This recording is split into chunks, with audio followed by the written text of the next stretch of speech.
Hey everybody. Excuse me. Try that again. Hey everybody. This is Bill on my Tough Love Philosophy channel. I'm going to be having a debate, kind of a sort of an impromptu debate. I set it up earlier today, but didn't really know if it was going to happen today. But it's going to be a debate on postmodernism. I'll be taking the negative against postmodernism. The proposition is postmodernism. Let me find it here. I don't remember. It's the Lyotard. Where is it? Where are my notes? Postmodernism, defined as incredulity toward metanarratives, is a coherent, defensible view. And I'll be taking the negative, so I'll be saying it is not a coherent, defensible view. So that'll be exciting. I'm just waiting for things to start right now, for people to show up and for them to get the debate room set up, so it might be a few minutes. If you're watching, I appreciate your patience. It should be going here in a few minutes. So. And while we're waiting, if you want, and you can let me know what your feelings toward postmodernism is. Do you know much about postmodernism? Do you know what postmodernism is? What's your stance on it if you do? What's your feelings, thoughts, all of that? Feel free to let me know, for sure. And then I'd also let me know if any of that changes after the debate too. Maybe you learned something that changes your opinion, or maybe you just learned something, or maybe you didn't know before and you got a much better understanding afterward. Whatever, just let me know. Sorry, I'm also checking my phone here, making sure that everything is good. Making sure that I'm coming through loud and clear.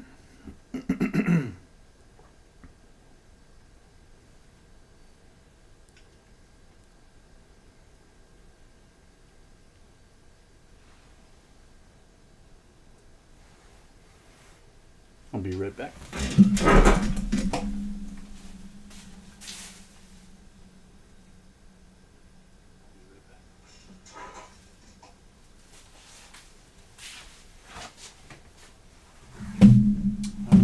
Sorry about the noisy environment we got here, but seems like everything is good to go as far as all this. Oh, and they're in the debate room waiting. It's going pretty good. Just playing some Among Us. They just brought me in. Happy it's Friday. Cool. Anything new with you? It is Friday. Just had a long last episode of the Cynical Theories book club I was doing. Got heated at the end, which was sad. Like some tears were shed. Sad. Like a virtual book club? Yeah, all on Discord. Yeah. It's been usually pretty good, but it was just a little tense today. Yeah. That's weird. Well, I'm gonna mute myself for a second. I'm gonna pee. Yeah, go for it. Oh, I'm sorry, Tough Love. Did I not unmute you? Oh, yeah, I didn't. It was very rude. My bad. How rude. Just kidding. Yeah, damn it, Stone.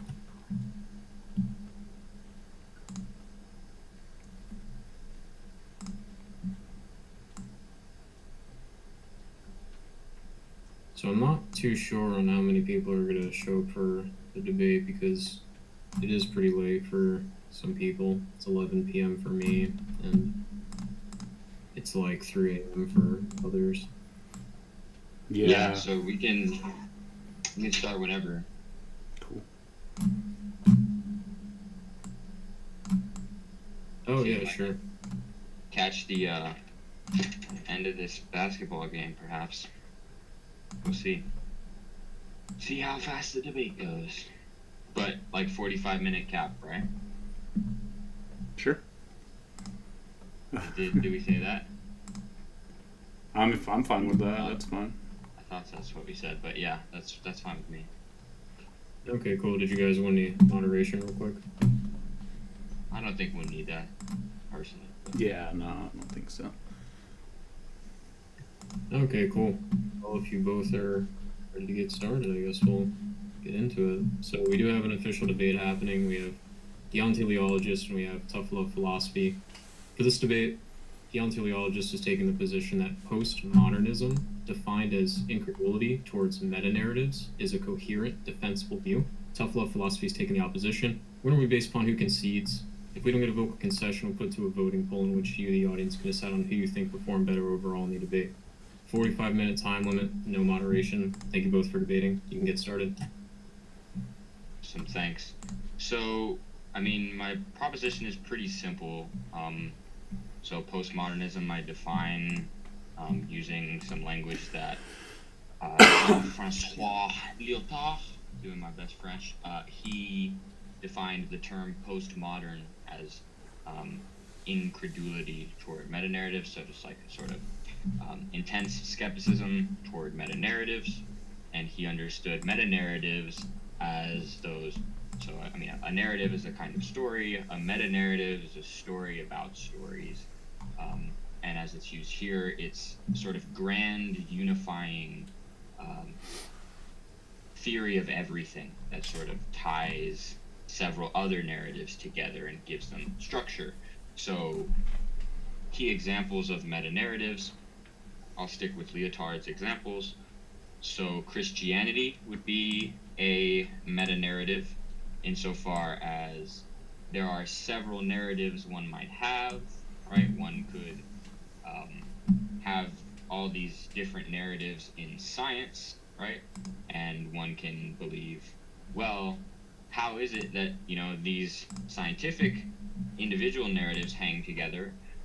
Well, part of it, according to the Christian, would be that God has endowed us with the logos, with a certain form of rationality and ability to interact with the world so as to understand it, right? So that's the epistemological part of the meta-narrative.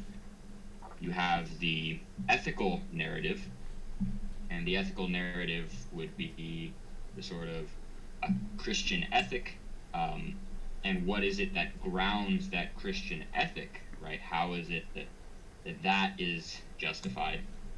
All these different narratives, moral narratives, well, that's because, God and the Ten Commandments, and you could have a natural law theory, or you could have a divine command theory, whatever.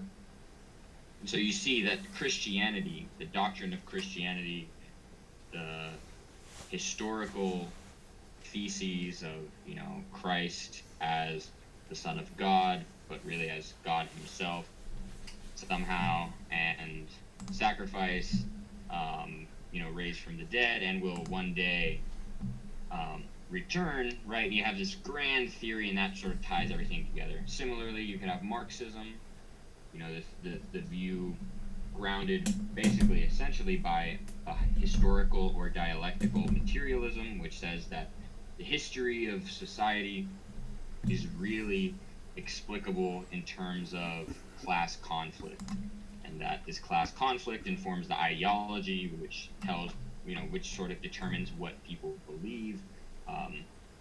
And this dialectical materialism would be the meta-narrative that justifies your Marxist epistemology, any Marxist ethic you might have, etc.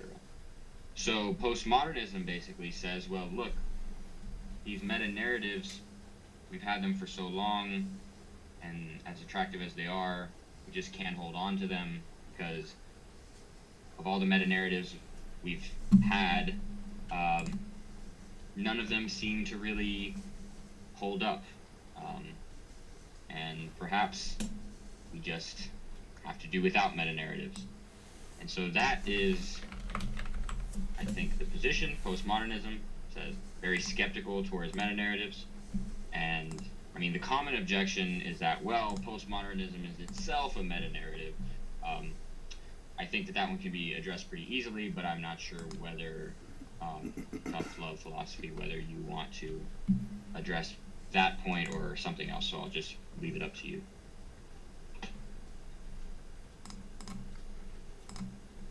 Yeah, cool. Thank you. So, yeah, definitely understand the position where you're coming from, I would ask you just to make sure that we're kind of on the same page. So with incredulity, would you say that would be like the state of being unwilling or unable to believe something? The incredulity, I wouldn't say unable or unwilling, but I just say very strongly skeptical of, resistant to. So what is very?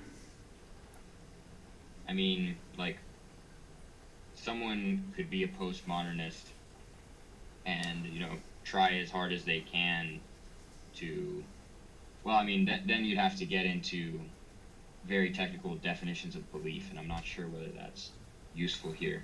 But a sort of conscious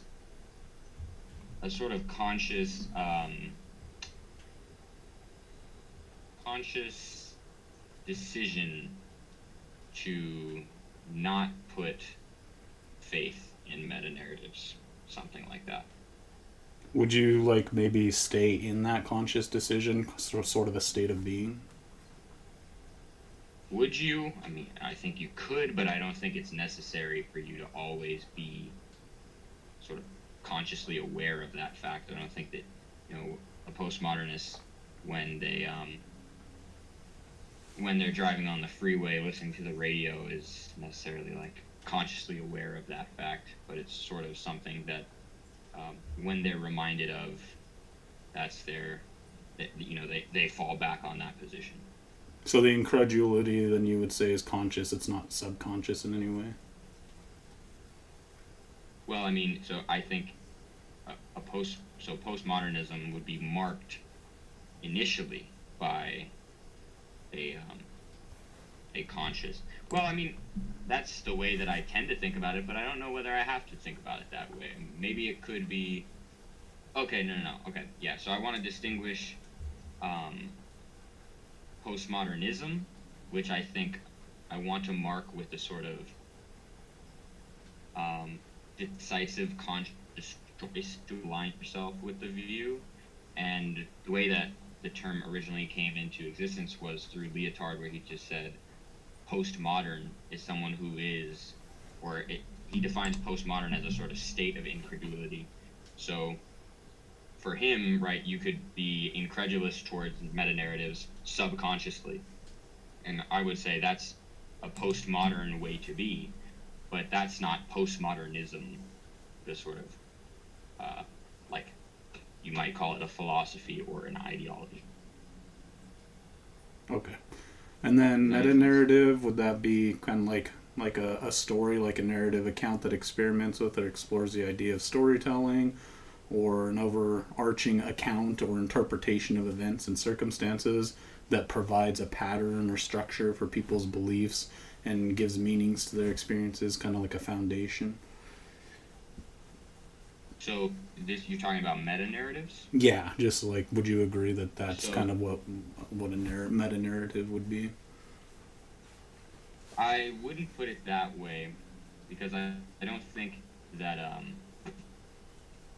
that necessarily, if you have any sort of like foundation, I mean, I guess it depends what you mean by foundation. The way I see a meta-narrative is it's the sort of most grand, overarching and unifying, all-explaining narrative in a set of narratives, right? So the right, I have several narratives. Let's say I'm Christian.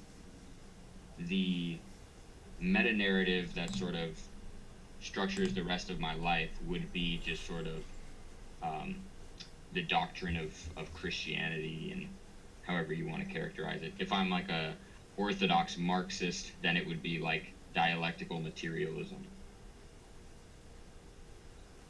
Right.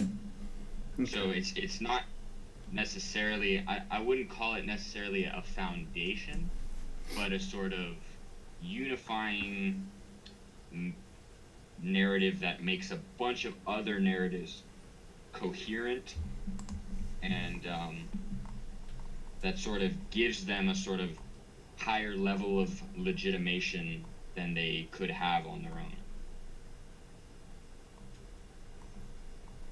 Okay.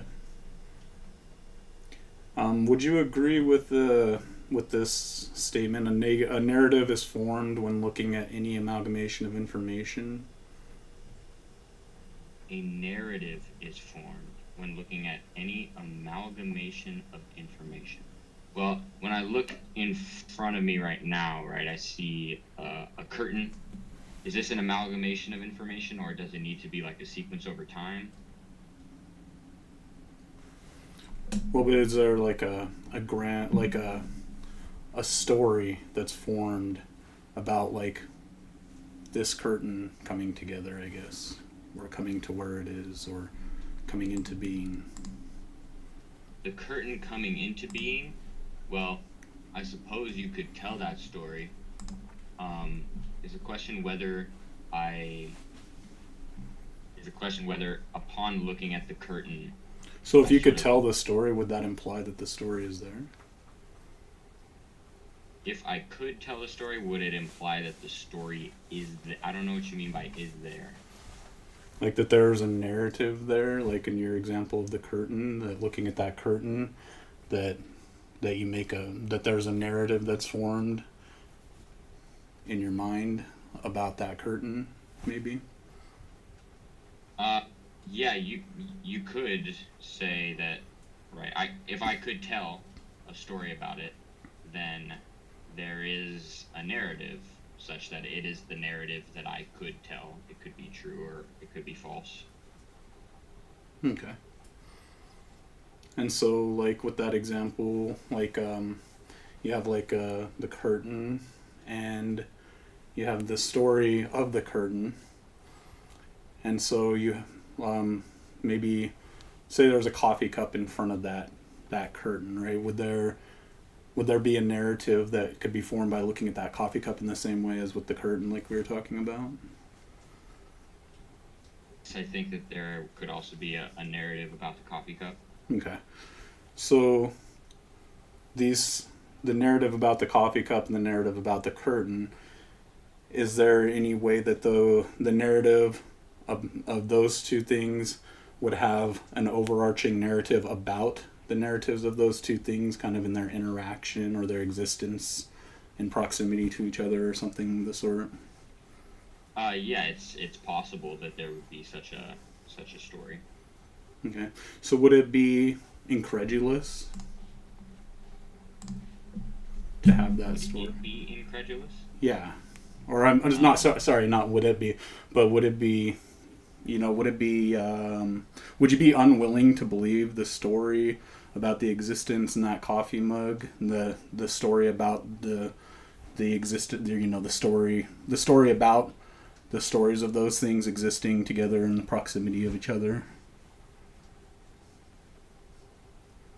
I mean, so this sounds less to me like a meta-narrative than an addition of narratives. Like you have the story about the coffee cup, you have the story about the curtain, and each of those on their own, the narrative is either true or false, but bringing in some other narrative doesn't legitimate it in any further way. I realize I'm not answering the question you raised. I'm sort of skipping ahead, but Yeah. I'm trying to think of let's say for an example, like the narrative of the coffee cup and the narrative of the curtain, the overarching narrative of the narratives of these things, like, they were both made by the same designer, the same artisan, right? The same guy who makes these things, right? And he made them and designed them to match each other and to be within close proximity of each other. Would that be something that you would just not be willing to believe? no, I'd be willing to believe that there is somebody who made these things, but I don't see how that would be a meta-narrative. What would be the narrative of It would be the story about the stories of these two things, these two individual stories, right?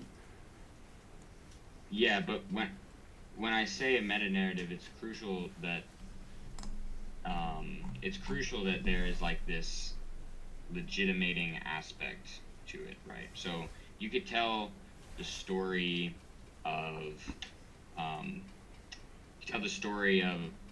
a certain theory in sociology.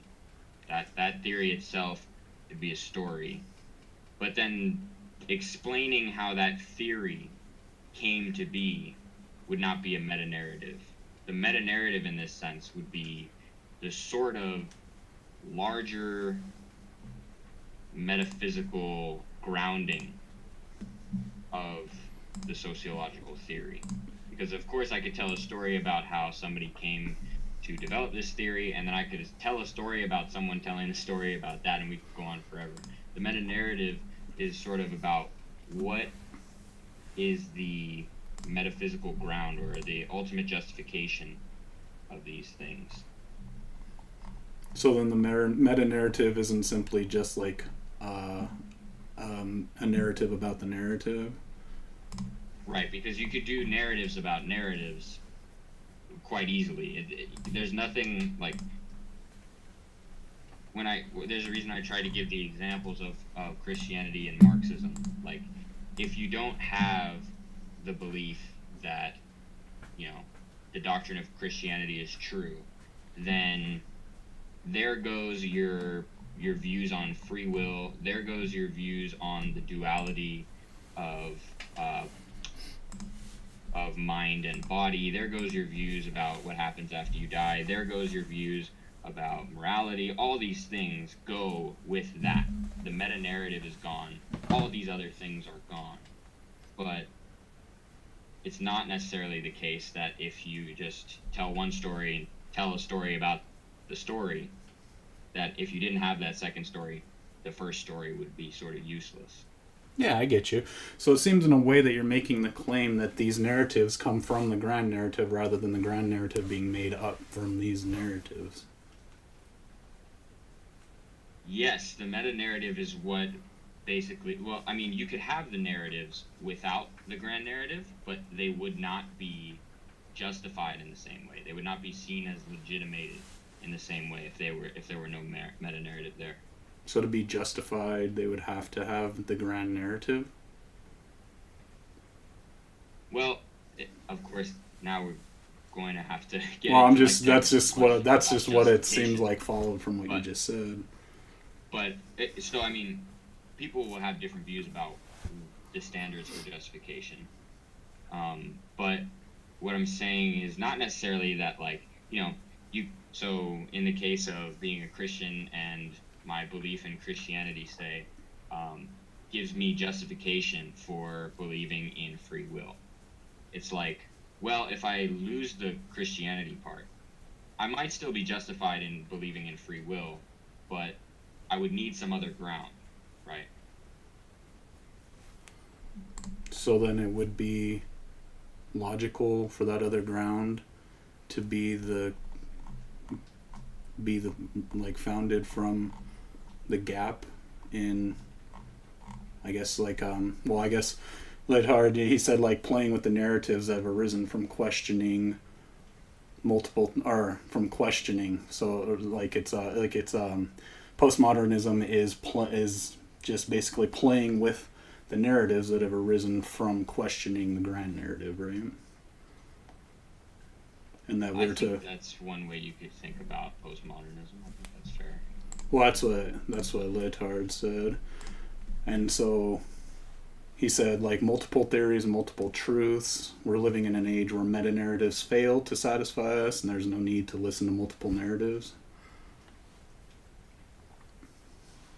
Multiple narratives. There is need to listen to multiple narratives. Oh, there is need. I think I might have misstated that. Yes, yes. Yeah, that sounds right. Yeah. So if you have these multiple narratives and you're listening to them, are they going to form a grand narrative? I think it's the case by just listening to more and more and more narratives that a grand narrative will form out of that. I don't think that's necessarily the case. I mean, it could happen, but I don't see. Do you have an instance where that hasn't happened? Sure. Where I just keep listening to more and more and more narratives, and I don't have a grand narrative come out of it.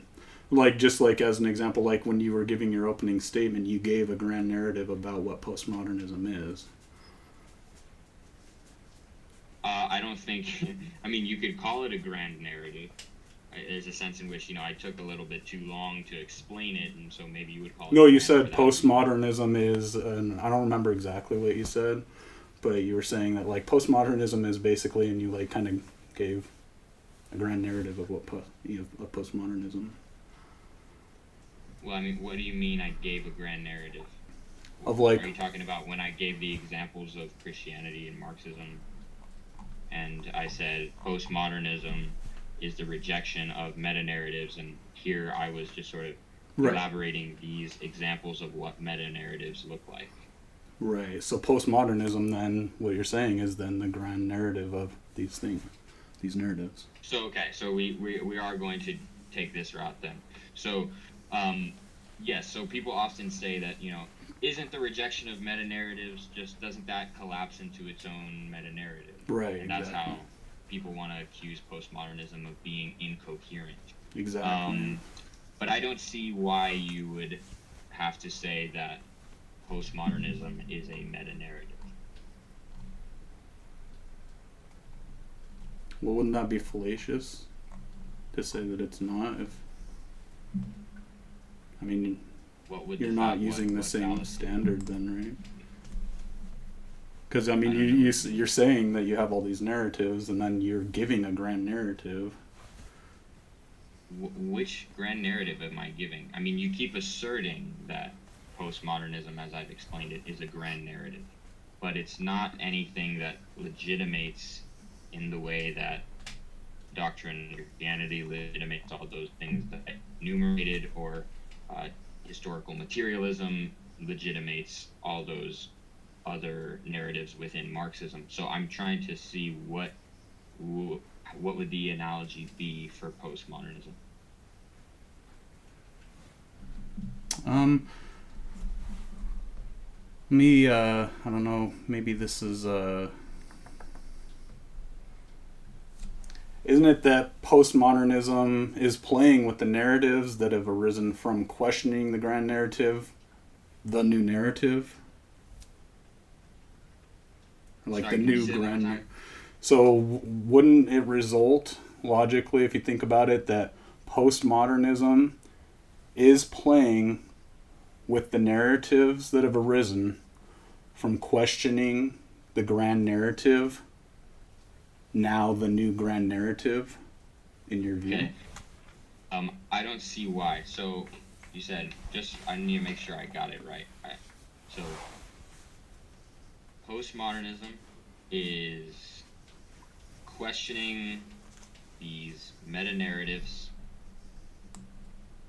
and there are narratives that come about from questioning them, right? Questioning and then rejecting, right? So I get the narrative of... Yeah, real quick, just so I put it in debate chat too, and typed it out in debate chat. Okay, let me see. So I have... Isn't that postmodernism is playing with the narratives that have arisen from questioning the grand narrative, the new grand narrative? Okay, so is the idea that, look, you have these narratives of basically, I reject Marxism, I reject Christianity, I reject Islam, whatever, as many narratives from rejecting other grand narratives, right? Get all these narratives of me saying, I don't believe in this. And then is your claim that postmodernism is playing with those narratives, and that is somehow a grand narrative? Right. So I don't see what playing with narratives, what it legitimates. Well, that is what postmodernism is, according to Lyotard. what postmodernism is playing with these other narratives that follow from questioning the grand narrative. Agreed with that, but I don't see how playing with those narratives is a meta-narrative in the sense that it legitimates anything. I'm sorry. Okay, I think I figured out how to kind of make it, how to iterate it. So earlier when I mentioned that it seemed like you're making the claim that you have a grand narrative and that you're getting your narratives kind of from this grand narrative. Well, it's kind of seems like you're doing the inverse, right? Where you have this grand narrative of playing with the narratives that have arisen from questioning the grand narrative, and now you're using this grand narrative to now form narrative. So you're kind of just, it's inverse, if that makes sense. But again, I asked you how it is that playing with these narratives legitimates anything and so constitutes itself as a meta-narrative. And what you said this time was just, isn't it through this meta-narrative of playing with these other narratives? So, I mean, you didn't answer my question of sorry. How it is that that from playing with these narratives, how it is that constitutes a meta-narrative, what it is that legitimates. Okay, so if you play with the grand narrative from this angle, that would then create a narrative about playing with the grand narrative, but with, like, from that angle, right, in that way. And then you would have another way of playing with the grand narrative, which would then, having this way of playing with the grand narrative, would then have a narrative of itself. And so what you would do is you would end up having it as it would be a ground narrative in so far as it starts sprouting narratives. Starts sprouting narratives. Okay, I mean that's an interesting way to put it.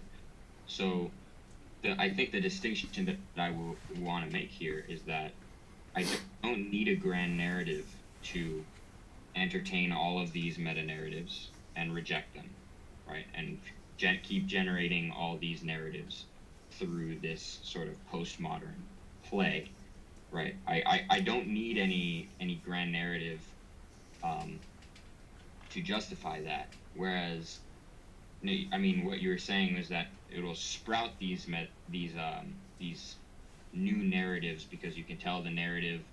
You can tell a new narrative about me, about the narrative through which I come to reject this narrative, and this is a sort of this postmodern principle at the bottom of incredulity is sprouting all these new narratives, but so you can frame the problem that way.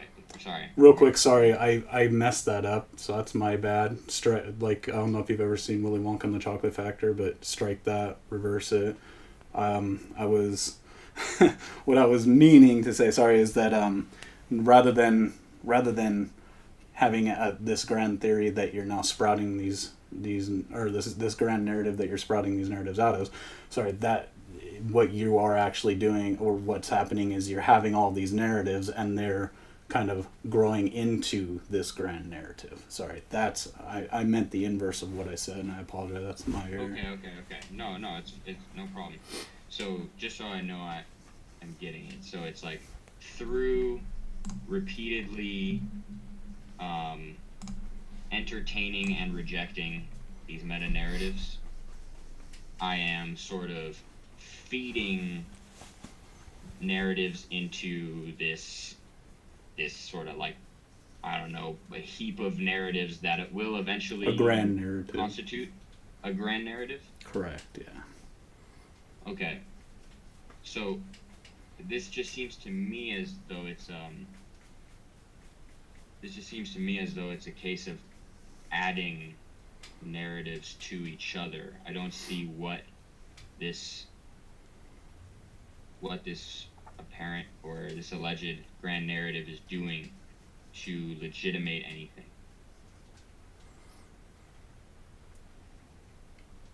Okay. Yeah, I see.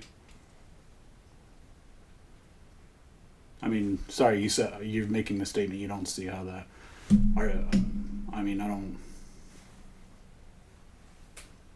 Right, because a meta-narrative has to legitimate a number of narratives, and without the meta-narrative, those narratives would sort of lose plausibility, right? Again, the free will rests on the doctrine of Christianity. The mind-body dualism rests on the doctrine of Christianity. If you take away the doctrine of Christianity, it doesn't mean that those other things are false, but we have less justification for them than we had before if we remove the meta-narrative. So I don't see what the analogy is. So do you think that if you were to, I guess, kind of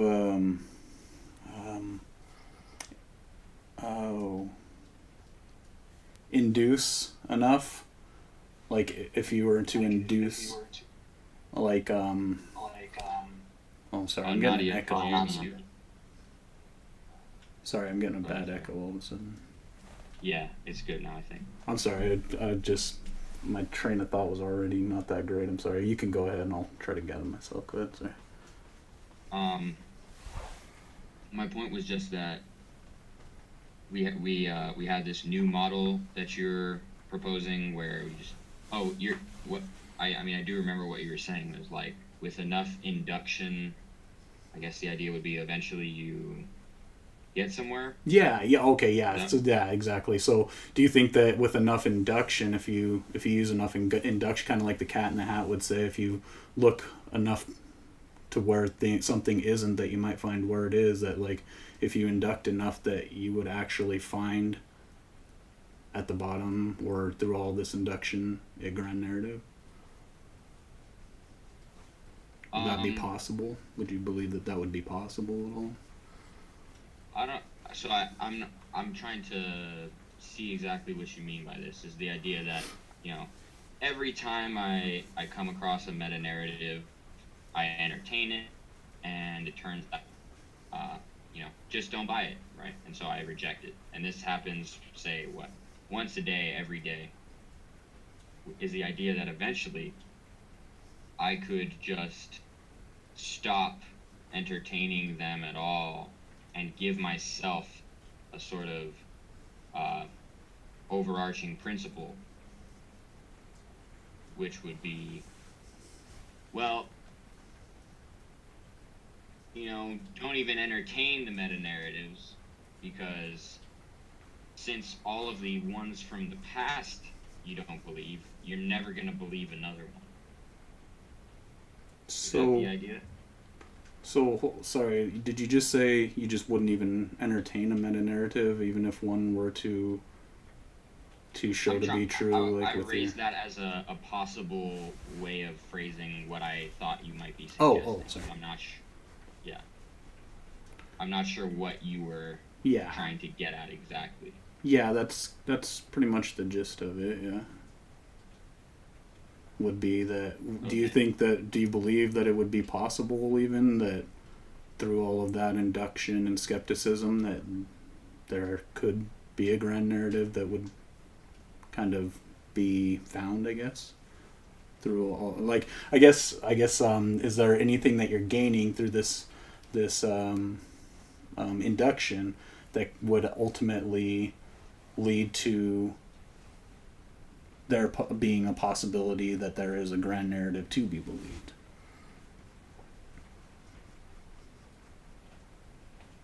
I mean, my instinct is to say I could imagine somebody who is rejecting all these meta-narratives and who eventually gets to the point where they say, screw this, I'm not even going to consider these anymore because I've been through so many. I'm just going to believe that, as a matter of fact, no meta-narrative is true, and that's it, right? I could imagine someone who says that. I don't think that they would be justified in doing that, though. I mean... Yeah, so you wouldn't actually believe it yourself. Right, I wouldn't think that it was justified. I mean, we've looked I mean, we've tried millions and millions and millions of times to come up with some sort of cure for cancer, right? And we've never gotten there. That doesn't mean that we absolutely never will. So I don't think that the sort of interest would be, I'm sorry, the inference, I don't think that it would be justified.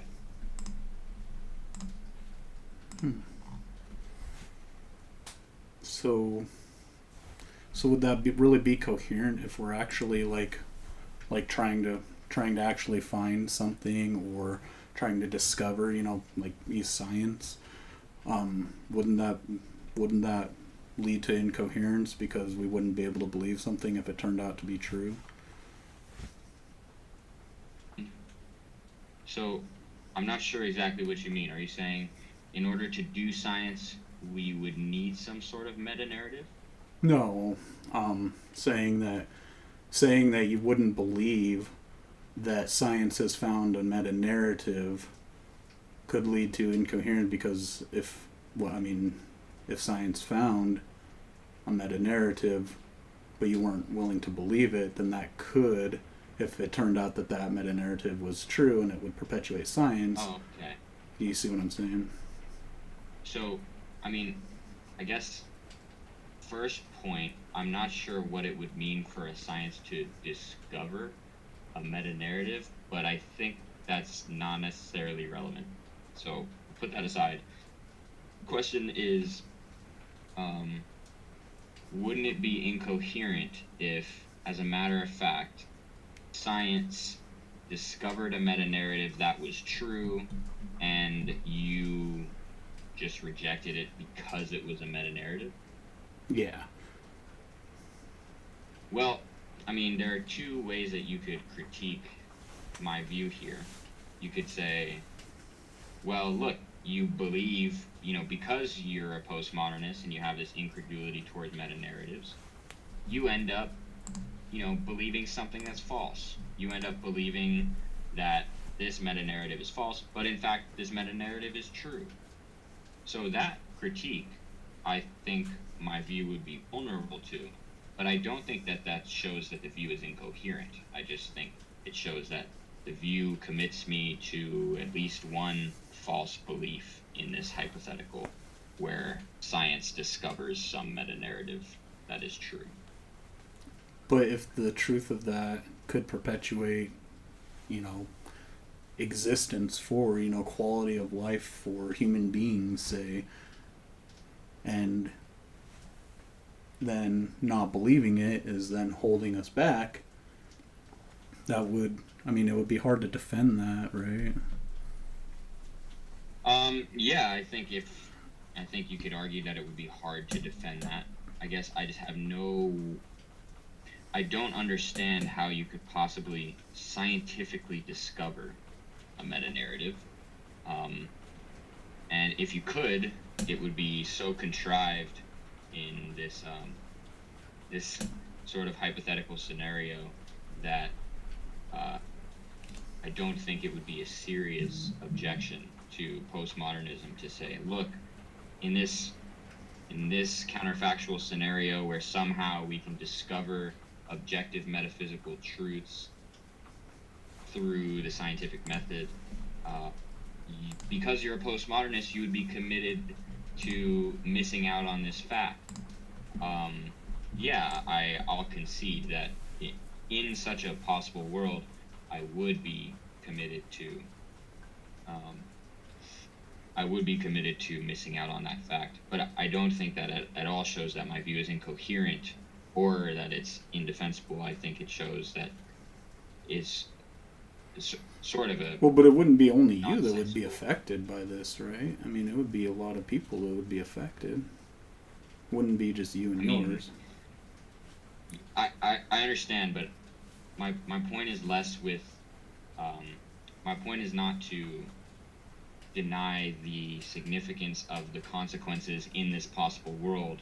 My point is to call into question the possibility of this world. I don't see how through science we would arrive at something that we could verify was an objectively true meta-narrative just I'm because science, right, works through induction, and yet we're purporting to get at a completely objectively true meta-narrative. So here's like this kind of going from attacking from a different angle, I guess. How would I describe anything about myself to you without using narratives that would inherently result in a meta-narrative, a narrative about the narratives that I use to describe myself to you? That's a narrative that I would give you to explain my experience to you. So, okay.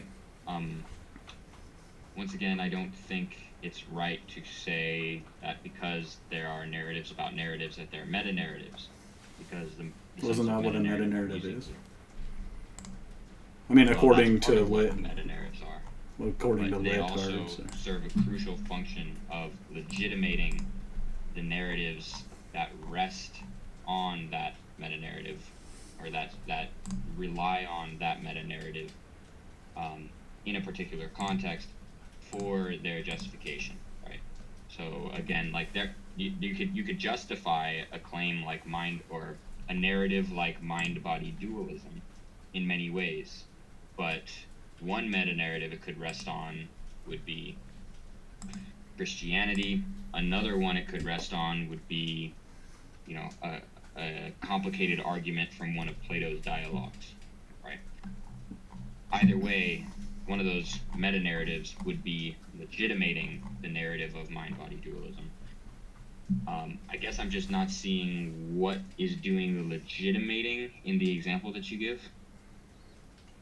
Okay, so if I'm in a court case and I'm I'm a prosecutor or a defense attorney, and I'm giving a case, right, for something, I would use stories, right, narratives that would ultimately result in this grand narrative, and that would make my case, right? Like, this grand narrative would ultimately be the case, right? Would that not be believable or credible to you at all, to have a case against somebody or something? Like, and I don't know if that makes sense where I'm going with that.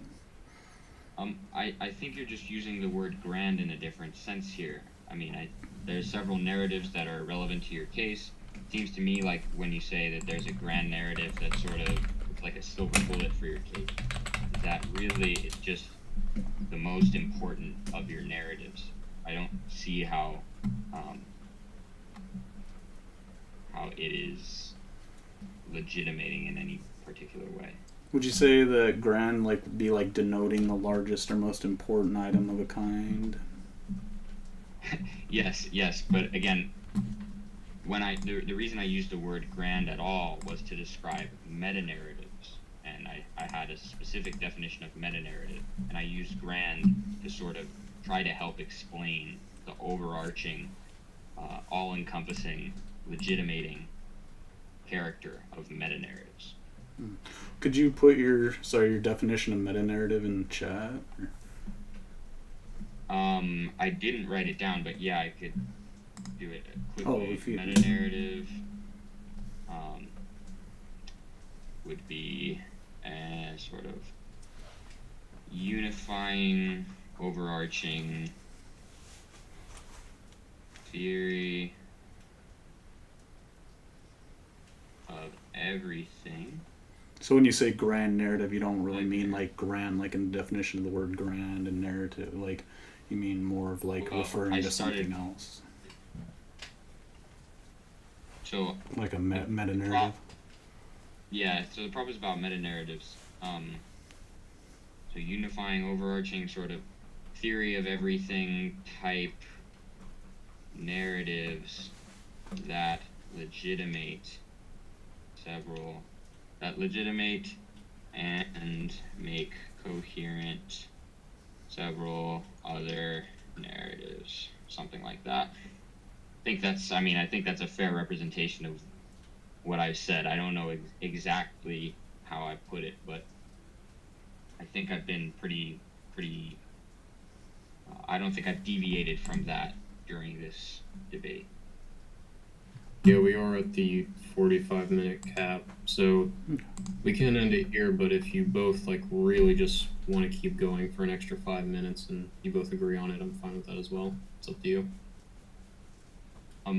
If you want to tough love, I'm down, but I feel like I would just to respond to what you just said, I would just say that what it sounds like you're saying is grand. You're just kind of redefining it, because that sounds like you're saying it's denoting the largest or most important item of its kind, which, yeah. But, yeah, I mean, I'm down to move to closing statements if you are, or we could keep going a little bit if you want. That's fine. I'll just respond to that quickly, and then we can do closing. So, you say grand, if the sense of grand that you have in mind is the largest or most important of its kind, I don't think that's what I'm using. No, denoting the largest, kind of like right, common yeah, fact. Sorry. Common fact. Yeah, I didn't include that word. So, grand denoting the largest or most important of its kind, I don't think that's the way I'm using the word here, because I could have a set of stories, and whatever is the most important in this set for whatever purposes I need the stories to serve here, there could be the most important of those stories, but that doesn't entail that because it's the most important, it's thereby legitimating and making coherent all of the other stories. That is the distinctive feature of a meta-narrative. Well, see, what you gotta do, buckaroos, you just gotta pull yourself up by your boots. I'm just kidding. I'm ready to move to closing statements if you are. Okay. Yeah, no, I'm good.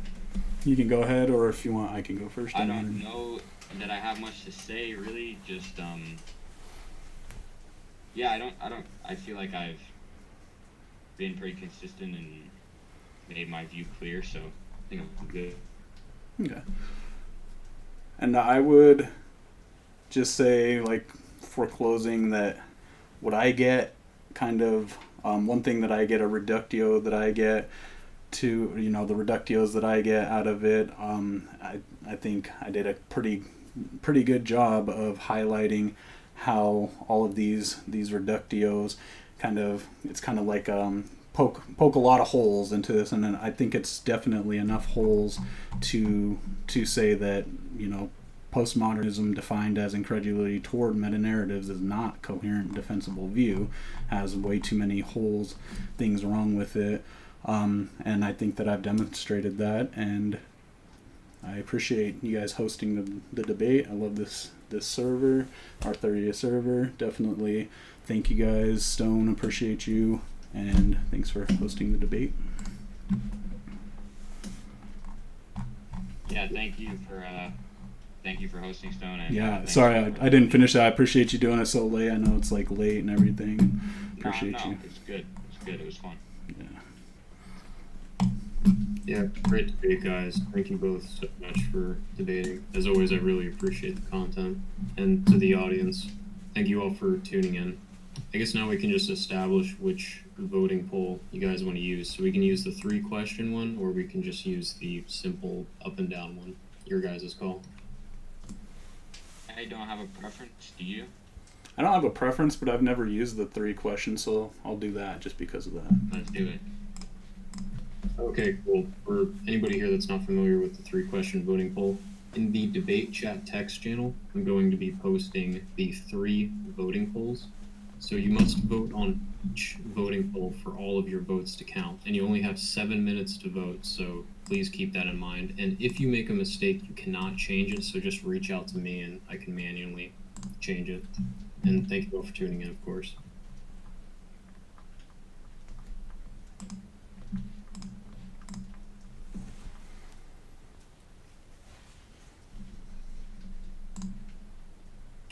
Okay, voting polls. All right, I appreciate you guys watching the live stream. I'm going to keep it going for some post-debate discussion, so you guys can see that if you'd like, and see kind of what kind of discussion we get curious after. what people thought.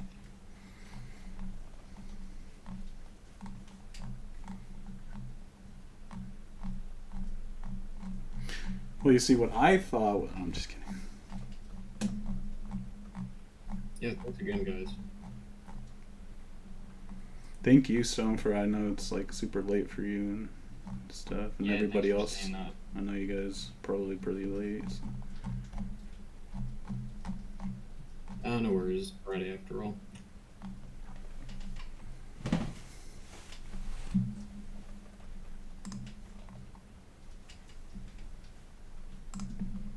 Hey, boys, enjoyed that one.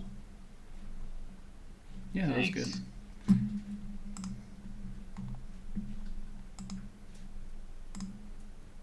To be honest, that's the first time I've actually like sat down and actually grappled with Lyotard's postmodernism. With postmodernism, yeah. Oh yeah, for sure. It's definitely an interesting subject. I think you tackled it well. Dion, you definitely defended it well, so props. Thank you. Yeah, I don't think I don't think I'm a postmodernist, but I do think that just see a lot of people critique it, and they sort of. I see a lot of people critique it, and I didn't think that the critiques were very good, so I thought I'd try to defend it. At least incite a real, honest breakdown of it instead of a half-assed attempt. Mm-hmm.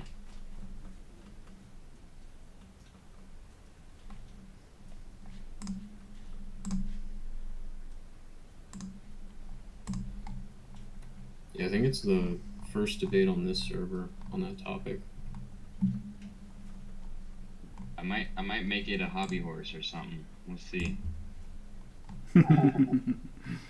Not this particular prop, but there's a lot of stuff going around about postmodernism these days. Well, you see, there was this guy in Canada, and he was a psychoanalyst, and he. Postmodern neo-Marxism is all the rage.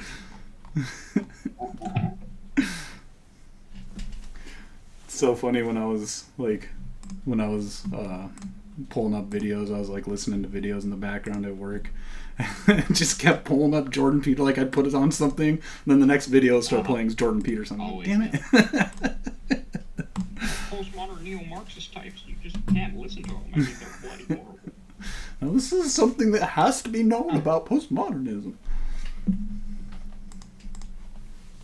Those damn little postmodernist college kids don't know how to clean their room. Michel Foucault is absolutely evil. Absolutely evil. I think he's the devil. I really do. It's fucking perfect. That intonation was spot on.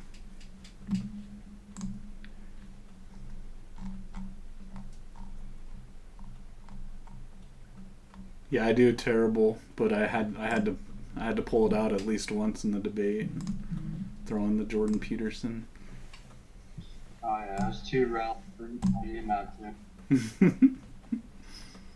Low-hanging fruit, but required ingredient.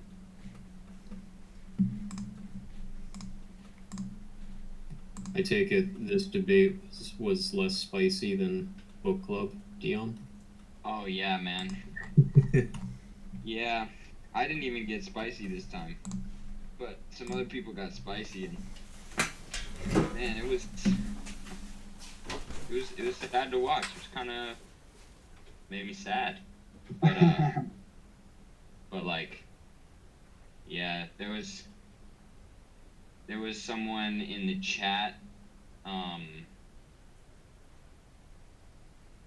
like in the text chat, that was sort of teasing and went too far, someone in the voice chat, and then the voice chat just started to get really like awkward because the person started like talking at the text chat person, just kind of a mess.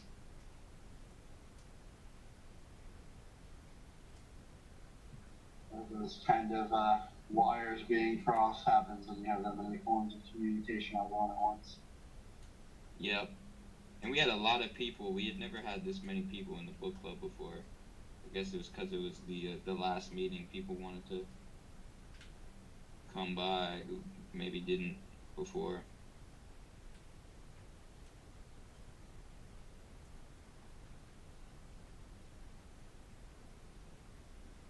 Well, I hope it's more chill next time.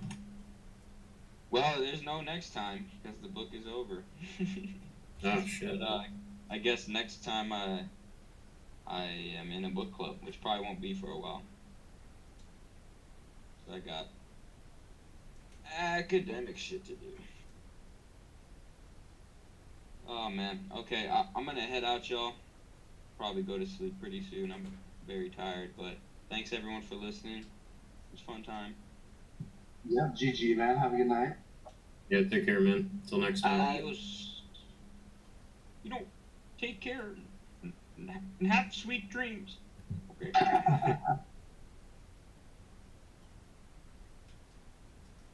That one sounded like Kermit the Frog trying to be Jordan Peterson trying to be Kermit the Frog. There's too many levels of Inception in that one.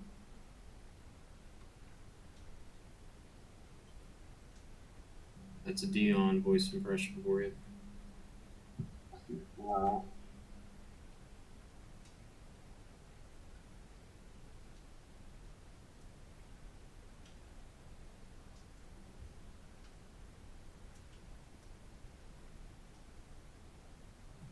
Do you think you'd debate this topic again, Tough Love?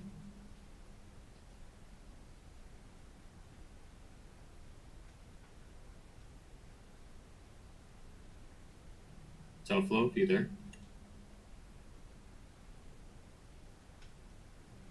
Probably AFK.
Alright, well, I'm probably going to peace too.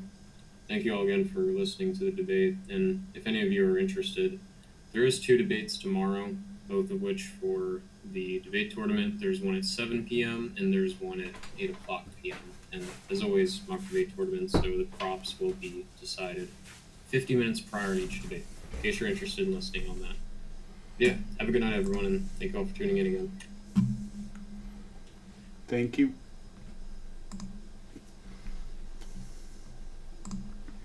Thank you, everybody, for watching again. I appreciate it. Whew. Look at that hair. Don't look at that hair. Alright. I really appreciate you watching, and I will catch you next time. God bless, and I love you.